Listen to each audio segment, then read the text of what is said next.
Good morning everyone. आज हम पढ़ने जा रहे हैं 12th इंग्लिश, जो हमारी सेकंड बुक है पैनोरमा।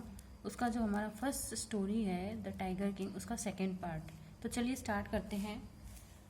तो हमारा फर्स्ट वर्ड है crown prince Jung Jung Bahadur grew taller and stronger day by day.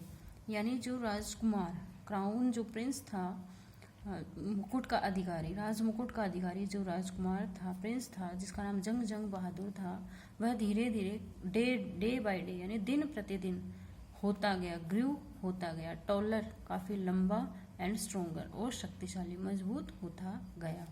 No other miracle marked his childhood days apart from the event already described. जो पहले की इवेंट बताई गई थी कि जैसे कि वो जब 10 डेज ओल्ड था, उसी समय उसने जो प्रेडिक्शन किया था, भविष्यवाणी करी थी और बहुत ही क्लियर वर्ड्स में वो बोल रहा था, उस चमत्कार, उस मिरेकल के अलावा, जो कि मिरेकल उसके चाइल्डहुड डेज के टाइम हुआ था, बचपन के दिनों के दौरान, तो उस इवेंट के अलावा, उस घटना के अलावा और कोई घटना नहीं घटित हुई। The boy drank the milk of an English cow. जो बच्चा था, जो टाइगर किंग था, वो इंग्लिश काउ का मिल्क पिया करता था। Was brought up by an English nanny, और एक अंग्रेजी नेनी यानी होता है धाय माँ, धाय माँ के द्वारा ब्रॉट अप यानी उसका पालन पोषण किया जाता था। Tutored in English by an English man, और एक अंग्रेज द्वारा उसे ट्यूशन दी जाती थी, प्रशिक्षण दिया जाता था इंग्लिश में ही, सिर्फ वो इंग्लिश बोलता था, पढ़ता था। सा नथिंग बट इंग्लिश फिल्म्स, कुछ नहीं देखता था सिर्फ इंग्लिश फिल्म्स के अलावा, सिर्फ इंग्लिश मूवीज वो देखा करता था।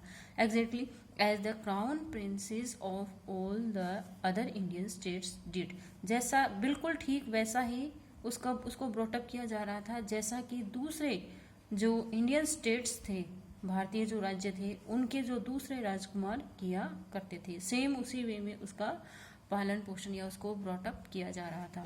When he came of age at 20, जब वह 20 वर्ष का हुआ, द स्टेट जो प्रतिबंधपुरम स्टेट था, which had been with the court of wards until then came into his hands. जो कोर्ट ऑफ वर्ड्स यानी जो अधिकारी थे, दूसरे अधिकारी थे उस स्टेट में, ब्रिटिश जो अधिकारी थे, उनके अंडर पहले उसका जो स्टेट था वो था, क्योंकि वो 20 वर्ष का एज का नहीं हुआ था। 20 एज का होने के बाद जो प्रतिबंधपुरम स्टेट का जो प्रशासन था या जो शासन था, राज्य था, वो उसके हाथों में आ जाता है।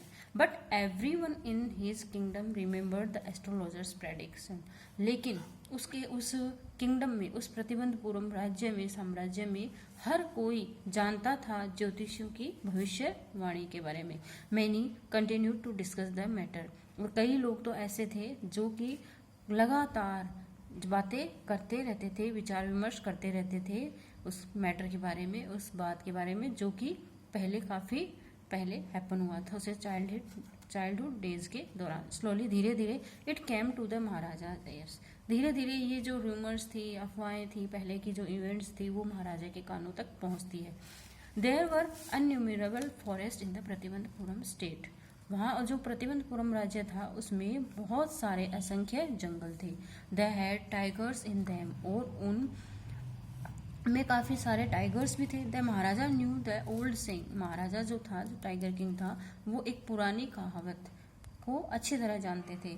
You may kill even a cow in self defence, तुम अपनी आत्मरक्षा में एक काऊ को भी मार सकते हो। कहा जाता है कि काऊ को मारना, गाय को मारना एक बहुत बड़ा पाप होता है, क्राइम होता है, लेकिन यदि जब हमें अपनी सेल्फ डिफेंस करना हो, आत्मरक्षा करनी हो, तो उसको करने के लिए हम एक काऊ को भी मार सकते हैं। There could certainly be no objection to killing tigers in self defence, इसीलिए अपनी सेल्फ डिफेंस में, अपनी आत्मरक्षा में यदि मैं टाइगर्स को मारूं तो इसमें कोई ऑब्जेक्शन नहीं होना चाहिए, निश्चित रूप से ऐसा वो सोचता है। The maharaja started out on a tiger hunt, maharaja जो है वो टाइगर हंट यानी बाघ का शिकार करना शुरू कर देते हैं। The maharaja was thrilled beyond measure when he killed his first tiger, maharaja काफी रोमांचित हो जाता है, एक्साइटेड हो जाता है जब वो फर्स्ट टाइगर को मारता है। यानी वो प्रतिबंधपुरम स्टेट था, उसमें उसके सिंहासन पर बैठने के बाद जब वो फर्स्ट टाइगर को मारता है तो वो काफी एक्साइटेड हो जाता है, रोमांचित हो जाता है। He sent for the state astrologer, और जो राज्य का जो चीफ एस्ट्रोलॉजर था, ज्योतिषी था, उसके पास उसे भेज देता है उसकी डेड बॉडी को। And showed him the dead beast, जो जंगली जानवर था या जो फर्स्ट टाइगर था जिसको कि उसने किल किया था, हंट किया था, उसको उसकी डेड बॉडी को उस चीफ एस्ट्रोलॉजर को दिखाने के लिए भेज देता है। अब देखिए, अब उस डेड बॉडी को भेजने के बाद वो उस चीफ एस्ट्रोलॉजर से पूछता है, क्या पूछता है देखिए, ही डिमांडेड, वह डिमांड करता है, वह मांग करता है, वह उससे पूछता है, आस्क करता है, व्हाट डू यू से नाउ, अब तुम क्या कहते हो, उस चीफ एस्ट्रोलॉजर को जब वो फर्स्ट टाइगर को किल करता है उससे क्वेश्चन करता है। Your majesty may kill 99 tigers in exactly the same way, और जो चीफ एस्ट्रोलॉजर है वो क्या रिप्लाई करता है कि मेरे महाराज, योर मैजेस्टी यानी मेरे महाराज, तुम आप जो है इसी तरीके से, सेम इसी तरीके से जैसे कि आज आपने फर्स्ट टाइगर को मारा है, इसी तरीके से किल किया है, इसी तरीके से आप 99 टाइगर्स को किल कर लोगे। बट लेकिन द एस्ट्रोलॉजर ड्रॉल्ड, और इतना कहने के बाद एस्ट्रोलॉजर है वो चुप हो जाता है। But what speak without fear, फिर जो टाइगर किंग है वो एस्ट्रोलॉजर से पूछते हैं लेकिन आगे क्या, लेकिन क्या, बिना डर के कहो, फियर यानी डर, विदाउट यानी बिना, बोलो, स्पीक यानी बोलो। But you must be very careful with the 100 tiger, लेकिन जो 100 टाइगर होगा, जो 100वां बाघ होगा, टाइगर होगा, उससे आपको बहुत ज़्यादा केयरफुल रहने की ज़रूरत है। What if the 100 tiger were also killed, अब जो जो महाराजा है वो एस्ट्रोलॉजर से पूछता है कि यदि मैं 100वें बाघ को भी, 100 टाइगर को भी सेम इसी तरीके से मार दूं जैसे कि मैंने फर्स्ट टाइगर को किल किया है तो क्या होगा, क्या करोगे तुम।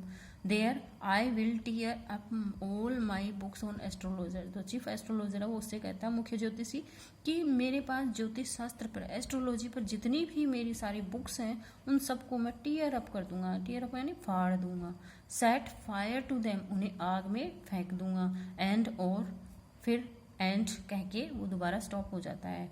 फिर आगे वो जब टाइगर किंग है उससे दोबारा पूछता है चीफ एस्ट्रोलॉजर से, तो एंड और क्या करोगे, तो जो चीफ एस्ट्रोलॉजर है वो रिप्लाई करता है उसको, I shall cut off my टर्फ, टर्फ यानी चोटी, मेरी जो चोटी है मैं उसको कटवा लूंगा, क्रॉप माई हेयर शॉर्ट, और मेरे बालों को कटवा कर बिल्कुल छोटा करवा लूंगा, and become an insurance agent, और किसी इंश्योरेंस कंपनी का एजेंट भी बन जाऊंगा। The astrologer finished on an incoherent note, इस तरह जो चीफ एस्ट्रोलॉजर है वो एक इनकोहेरेंट यानी होता है अनसुटेबल नोट के साथ, टिप्पणी के साथ अपनी बात को खत्म करता है।